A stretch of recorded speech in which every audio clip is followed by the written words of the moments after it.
صلوا علیہ وآلہ۔ اعوذ باللہ من الشیطان الرجیم، بسم اللہ الرحمن الرحیم، الحمدللہ ثم الحمدللہ۔ اللہ جل شانہ کا کروڑ بار شکر ہے کہ عید الاضحیٰ کی آمد ہے۔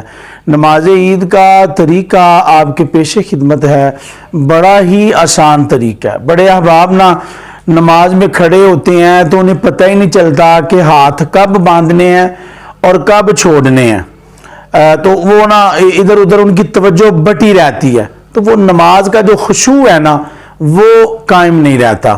تو آپ ذرا غور سے یہ ویڈیو سماعت فرمائیں، انشاءاللہ تعالی آپ کو نماز عید پڑھنے کا مکمل طریقہ پتہ چل جائے گا۔ جی ہاں، تو بسم اللہ کرتے ہیں۔ سب سے پہلے آپ نے نیت کرنی ہے، تو نیت ہے 2 رکعت نماز عید الاضحیٰ یا عید البقر کہہ لیں، واجب نال سبنا تکبیراں دے، یا اس طرح کہیں کہ واجب ساتھ 6 زائد تکبیروں کے بندگی اللہ تعالیٰ کے لیے پیچھے شمام کے منہ طرف قبلہ شریف کے کہہ کے آپ نے اللہ اکبر تکبیر تحریمہ کہہ کے ہاتھوں کو باندھ لینا۔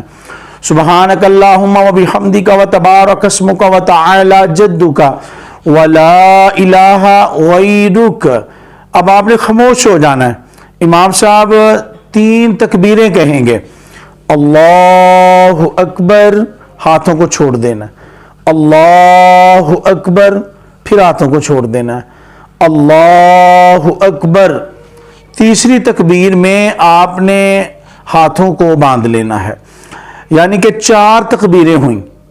ذرا توجہ فرمائیں کہ پہلی تکبیر میں آپ نے ہاتھ باندھے، ثنا پڑھی، اس کے بعد 3 تکبیریں کہیں گے، 2 میں آپ نے ہاتھوں کو چھوڑ دینا اور تیسری میں ہاتھوں کو باندھ لینا۔ اب امام صاحب قرات فرمائیں گے سورۃ الفاتحہ شریف، ساتھ قرآن پاک کی کوئی سورت ملائیں گے، رکوع ہوگا، سجود ہوں گے، اس کے بعد تکبیر کہتے ہوئے آپ نے دوسری رکعت کے لیے کھڑے ہو جانا امام کی اقتداء میں۔ اب دوسری رکعت میں کھڑے ہوتے ہی امام صاحب نے قرات فرمانی ہے، سورۃ الفاتحہ پڑھی جائے گی، ساتھ سورت ملائی جائے گی۔ اب رکوع میں جانے سے پہلے امام صاحب 4 تکبیریں کہیں گے، کتنی؟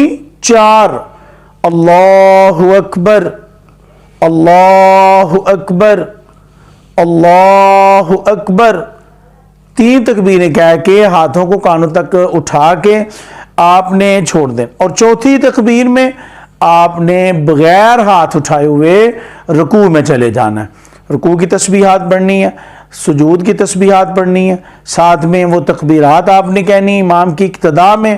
اب تشہد اور اتحیات مکمل کرنے کے بعد درود پاک اور پھر دعا ہو جائے گی۔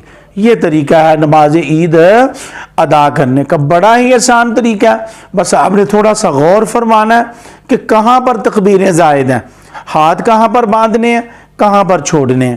انشاءاللہ تعالی نماز میں خشوع و خضوع ہوگا۔ اللہ کی بارگاہ میں سب کے لیے دعا کرنی ہے، ساری امت مسلمہ کے لیے دعا کرنی ہے، اپنے ملک پاکستان کی عزت و عظمت رفعت کے لیے، دینی دنیاوی کامیابیوں اور خوشحالیوں کے لیے دعا کرنی ہے۔ مجھے بھی دعاؤں میں یاد رکھیے گا۔ اللہ تبارک و تعالی ہم سب کو عید کی خوب خوب برکتیں، بہاریں عطا فرمائے، آمین، بجاہ نبی الامین صلی اللہ علیہ وسلم۔